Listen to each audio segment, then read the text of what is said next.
Hi, Taurus. Welcome to Higher Source Tarot for a tarot reading for all Taurus, Sun, Moon, Rising, and Venus. Thanks to everybody for all the support. I appreciate you all. I've had some inquiries about personal readings. I'm not offering them at this time, but if that changes, I will make an announcement on the channel. And if you're new here, welcome.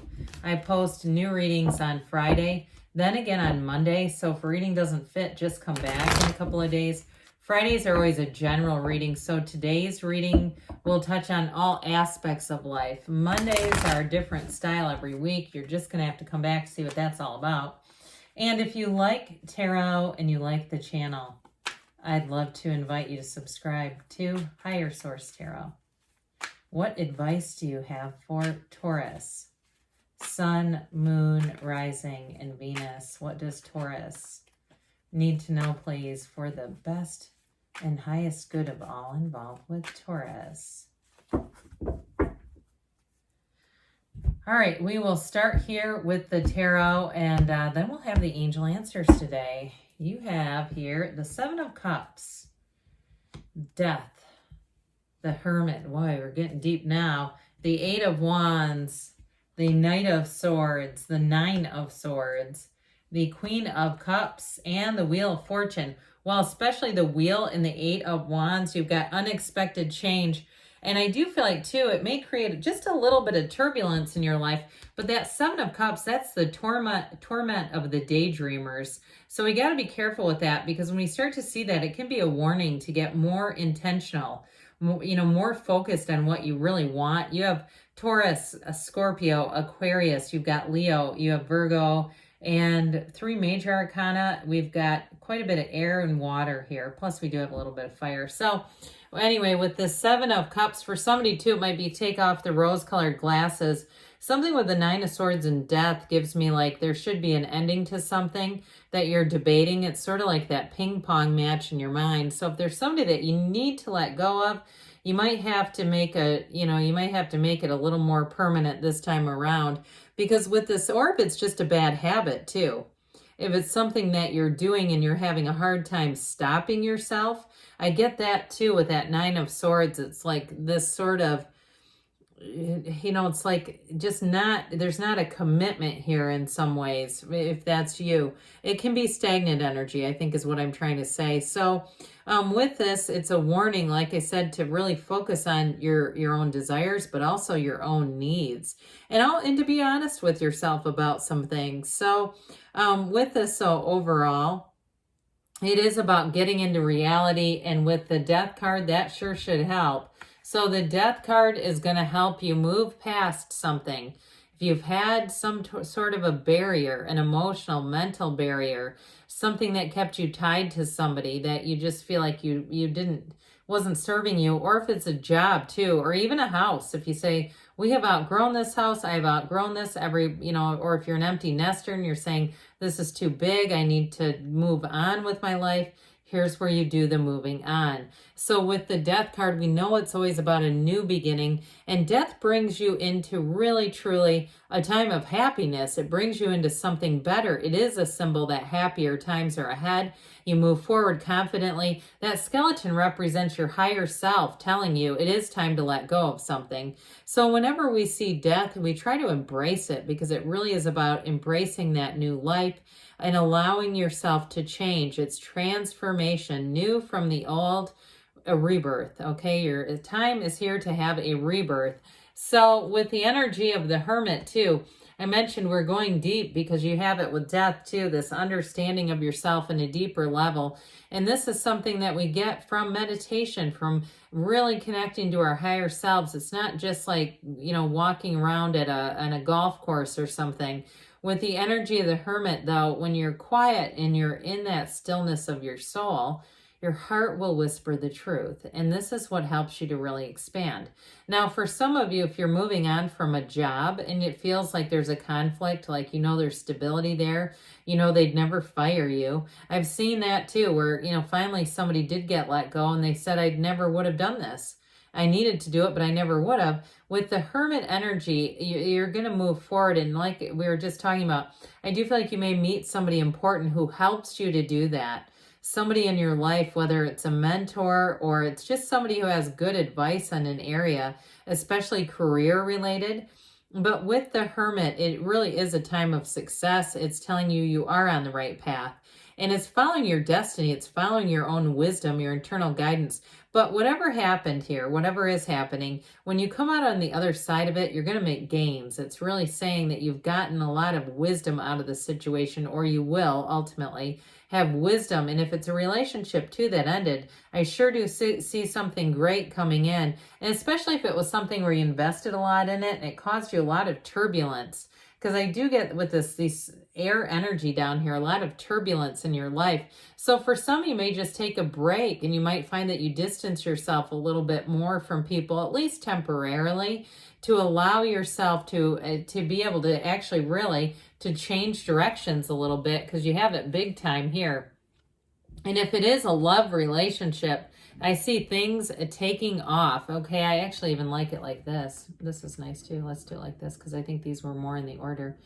So with this energy, it's like you have the perfect partner coming in, and it is a change. It's a huge change, especially the wheel, which is one of the lottery tickets of the tarot. That Wheel of Fortune is going to bring in a broad sweeping change, but also one that feels rapid. It's like it just seems to, your life will take off with that Eight of Wands and the wheel together. So with this Eight of Wands, it's a momentum, it's a vibrational quality. You're going to get communication here. And so for some of you, if it's a job and you've kind of been debating, I feel like it may be something that you don't love hearing, information that you're not exactly loving, that really helps you and serves as a catalyst to move you forward. So I don't feel like it's something, really terrible, but it's just like, you know what? I can see the writing on the wall. I see where this is going, and it's time for me to move. It's time for me to go forward. Now, in terms of love, this is the arrows of love too. So for some, if it was a relationship that ended, you might get information that just tells you, I'm not going back to that. I see where it is. I see what this person is doing. I don't want to fix somebody. They're on their own journey. I'm just going to keep moving forward. And the minute you stop thinking about that person and they stop living in your subconscious, guess what? Then the subconscious has room to bring in somebody else. So I do feel like whoever it is that you're bringing in, I mentioned before, it may be a very quick relationship. Like I don't mean it doesn't last long. I mean, like, it seems to get deep really quickly, even to the point where some of your close friends and family get a little concerned, like, God, this is moving fast, isn't it? But with this, you're swept away, so why not let it? So that Knight of Swords too comes in. Now, for some of you, this may represent a conflict with a relationship or even a job situation. It's information, but ultimately, the swords represent courage and the truth. I mean, it's really about having the truth come in. So you may not be able to unsee something or unhear something with this Knight of Swords, but it is of service. It is saying, look, we got to move you forward, Taurus. And so with this Knight, it will give you what you need to make a decision and actually put yourself into gear where you say, I'm taking action. I can't just sit back and wait any longer. And in a relationship, like I said, this may have generated some of that Nine of Swords energy that you have here, because this is an interesting card. It's needless worry, yes, but it's also too that black in the background is ignorance. So I feel like with this, nines are about realizations. You're going to be in a place where you really get clarity. Something is brought to your attention, like we were talking about, that you cannot unsee. So you're going to say, I have to change. This has to change. I can't continue like this. Or I can't go back to that situation. It isn't what I thought it was going to be. So there might be just a little heartache, a little bit of a grieving period. I get that, where you're kind of like grieving a loss. I hear something, Ram Dass has a lot of good clips about grief, if you ever listen to him, and you might find that helpful. Those of you that really feel like it's a relationship or something that ended, even a job, and there's a period of grief, it will allow you to let go of it. I think just some of those spiritual teachers, they really, I don't know, they tapped into some information, that's for sure. So the Queen of Cups comes back in here, this intuitive energy. I keep getting this again and again here. that you have, it's the combination of hearing information, but having that intuition that really tells you, I'm going to have to move on. And so with the Queen of Cups, though, you're going to move on into a loving energy. And in terms of a new person, if it is a relationship that ended, I feel like this person is going to be very nurturing. They're going to be more mature. And they're going to be somebody, too, that you feel like you can talk to about anything. You're really going to be able to open up. And I feel like it's mutual. They're going to feel that way about you, too. And so if there was some kind of an ending, it's always that, like we said, that new beginning for you. Because with this Queen of Cups, that look at that ornate cup. It's that cup of love that's got richness and depth. And so the wheel shows up to say, hey, the wheel is great because it tells you when to let go and when to hang on. And it's more often about letting go. And I do get that. You've got it many times. We know that the greatest paradox is let go to receive. And so with the wheel, it's also a portal into the divine, this wheel of life. So the wheel is going to bring in opportunities. It's going to bring in places, chance encounters. But it also, too, for somebody, it's bringing in love. And I do feel like, too, it's going to feel new. It's going to be like, you look at this relationship and say, I feel like I didn't know what love was. I thought I did, but now I can see I really didn't understand it. Not like now. So let's see here, Taurus, what the angels want to tell you. All right. What else does Taurus need to know, please? Guidance for Taurus, please. And messages for Taurus. You have here no need to worry, and you had it in the cards too. Needless worry seems to be coming into play.